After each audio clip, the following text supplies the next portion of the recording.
శ్రీమాత్రే నమ. జై గురు దత్తాత్రేయ నమ. ఈ వీడియోలో మనం నూతన సంవత్సర కానుకగా 2024వ సంవత్సరంలో కుంభరాశి వారికి కుజగ్రహ ప్రభావం ఏ విధంగా ఉండబోతుంది అన్న విషయాన్ని మనం ఈ వీడియోలో తెలుసుకునే ప్రయత్నం చేద్దాం. కుజుడు ఈ రాశి వారికి తృతీయ దశమాధిపతి. సహజంగా వృత్తికారకుడు దశమ భావం కాబట్టి మూడవ భావం అనేది ధైర్యానికి కారకుడు. సహజంగా కుజుడు ధైర్యకారకుడు, సోదరకారకుడు, విక్రమ భావానికి కారకత్వం వహిస్తుంటాడు. కాబట్టి ఏ లగ్నం వారికైనా ఏ రాశి వారికైనా జాతకంలో కుజుడు తప్పనిసరిగా బలంగానే ఉండాలి. కుజుడు బలంగా ఉంటేనే జాతకుడికి వివాహం తొందరగా అవుతుంది, ఉద్యోగంలో తొందరగా స్థిరపడతాడు. ముఖ్యంగా పోలీసు డిపార్ట్మెంటు, దేశ రక్షణ శాఖ, ప్రభుత్వ అధికారం, ప్రభుత్వ రంగంలో ఉద్యోగం రావాలంటే కుజుడు తప్పనిసరిగా జాతకంలో బలంగా ఉండాలి. రవి బలం ఉన్నవాళ్ళు అధికార హోదా, రాజకీయ రంగంలో రాణించినప్పుడు కూడా వాళ్ళకి కూడా కుజుడు బలంగా ఉంటేనే ప్రత్యర్థులపై విజయాన్ని సాధించగలుగుతూ ఉంటారు. పూర్వకాలంలో అయితే వారసత్వంగా వచ్చే పదవులు కాబట్టి రవి బలంగా ఉంటే వాళ్ళకి వస్తూ ఉండేవి. ఇప్పుడంతా పోటీతత్వం కాబట్టి కంపల్సరీగా కుజగ్రహ బలం కూడా ఉంటేనే వాళ్ళు ప్రత్యర్థులపై విజయం సాధించే అవకాశం ఉంటుంది. సో ఏదైనా మరి ఒక పోలీసు ఉన్నత అధికారి కానీ, ఒక జైల్లో ఉన్నటువంటి దొంగ కానీ, హత్య చేసే కూనీకోరు కానీ, అలాగే అతనికి ఉరిశిక్ష విధించే తలారి కానీ, ఒక వైద్యుడు కానీ, రోగి కానీ, వీటన్నిటికీ కూడా కుజుడే కారణం అవుతుంటాడు. కుజుడు యొక్క బలాన్ని బట్టి, కుజుడు యొక్క స్థానాలు బట్టి, కుజుడితో కలిసి ఉన్న గ్రహాలను బట్టి ఈ మార్పులు జరుగుతూ ఉంటాయి తప్ప ఈ జాతకాల విషయంలో మాత్రం కుజుడిదే ఉన్నత స్థాయిగా పైచేయి అవుతుంటుంది. కుజుడు బలంగా ఉంటేనే ఒక స్త్రీ జీవితంలో వివాహ సౌఖ్యం ఉంటుంది, ఆవిడ మాంగళ్యం బలంగా ఉంటుంది. మగవాడి జాతకంలో కుటుంబాన్ని పోషించాలన్నా, వంశాభివృద్ధి కావాలన్నా, వారి పేరు ప్రతిష్టలు నిలబెట్టాలన్నా కుజుడు తప్పనిసరిగా బలంగా ఉండాలి. ఇది కుంభరాశి వారికి. కుజుడు శత్రుగ్రహం అయినప్పటికీ కూడా కర్మకారకుడు. జాతకుడు ఏ పని చేయాలి, అతను ఏ జీవనోపాధి చేయాలి, అతని జీవన విధానం ఏ విధంగా సాగుతుంది అన్న విషయం కేవలం కుజుడు యొక్క బలాన్ని బట్టే ఆధారపడి ఉంటుంది. అటువంటి కుజుడు ఈ కుంభరాశి వారికి ప్రస్తుతం 11వ స్థానంలో ఉండగా ఈ 2024వ సంవత్సరం అత్యంత శుభదాయకంగా ప్రారంభమవుతుంది. ఆల్రెడీ కుజుడితో పాటు రవి కూడా 11వ స్థానంలో ఉండగా ప్రారంభమైంది. కాబట్టి 100% కుంభరాశి వారికి ఈ సంవత్సర ప్రారంభం నుంచి చాలా అనుకూలమైనటువంటి మార్పులు రాబోతున్నాయి.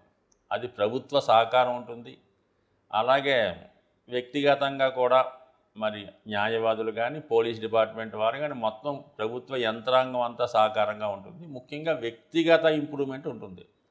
దశమాధిపతి లాభస్థితి కదా, ఉద్యోగంలో ప్రమోషన్ తప్పనిసరిగా మరి ఫిబ్రవరి 5వ తారీఖు లోపల వచ్చే అవకాశం ఉంది. వృత్తిలో ఆదాయం పెరుగుతుంది. నూతన ఉద్యోగ ప్రయత్నాలు చేస్తున్న వారికి కూడా కంపల్సరిగా మరి వాళ్ళ యొక్క అభివృద్ధి, ఆదాయం పెరగడం జరుగుతూ ఉంటుంది. మరి ఫిబ్రవరి 5 తర్వాత మార్చి 15 వరకు కూడా పరిశీలిస్తే దశమాధిపతి వ్యయంలో ఉన్నప్పుడు వృత్తిలో మార్పులు వస్తూ ఉంటాయి. వృత్తిలో ట్రాన్స్ఫర్ రావచ్చు, వృత్తిరీత్యా వేరే జాబ్లోకి మారచ్చు, లేదంటే దూర ప్రాంతం ఉద్యోగ ప్రయత్నం చేస్తున్న వాళ్ళు అక్కడికి మారచ్చు. సో ఏదన్నా దశమాధిపతి వ్యయంలో ఉండడం ఫిబ్రవరి 5 టు మార్చి 15 ఉద్యోగపరమైన చేంజెస్, ఉద్యోగంలో మార్పులు తప్పనిసరి.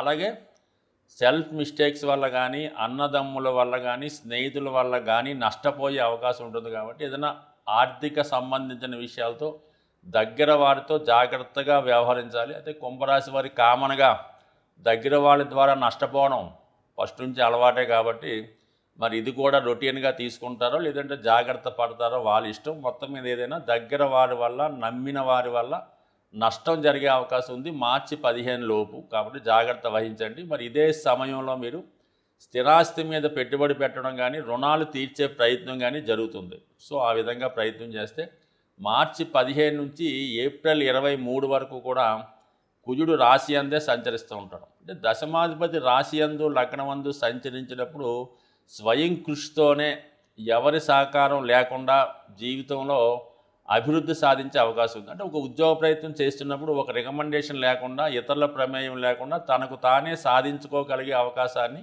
కుజుని యొక్క అనుగ్రహంతో వచ్చే అవకాశం ఉంది. కాబట్టి 100% జాతకుడు స్వయం కృషితో పైకి రావడం జరుగుతుంది. ఇది పోటీ పరీక్షల్లో కానీ క్రీడారంగంలో ఉన్న వాళ్ళకి అనుకూలంగా ఉండే అవకాశం ఉంది.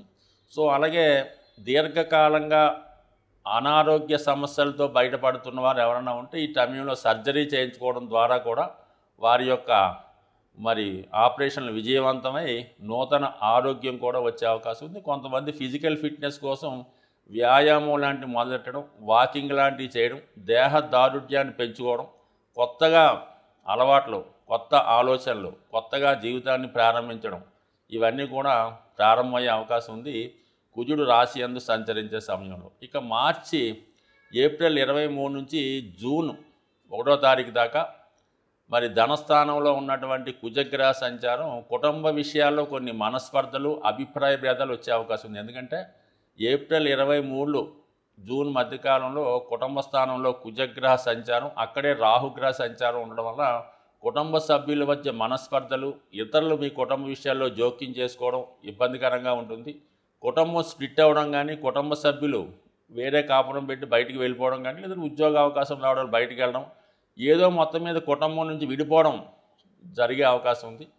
జూన్ 1 తర్వాత జూలై 12 లోపల మళ్ళా చాలా సమస్యలు పరిష్కరించుకొని వృత్తిలో మళ్ళా నూతన మార్పులు, వృత్తిలో ఉన్నటువంటి లోపాలు సరిదిద్దుకోవడం, కొత్త వారి పరిచయంతో వృత్తిలో ఉన్నటువంటి సమస్యలు సరిదిద్దుకోవడం, ఇటువంటి వ్యవహారాలను కూడా జరిగే అవకాశం ఉంది. ముఖ్యంగా అక్టోబర్ 20 తర్వాత 6వ స్థానంలో కుజగ్రహ సంచారం నీచగ్రహ స్థానంలో సంచరించడం వల్ల ఖచ్చితంగా జాతకుడికి ఆ సమయంలో వృత్తిలో సక్సెస్సు, రుణాల నుంచి బయటపడడం, నూతన అవకాశాలు వచ్చే అవకాశం ఉంటుంది.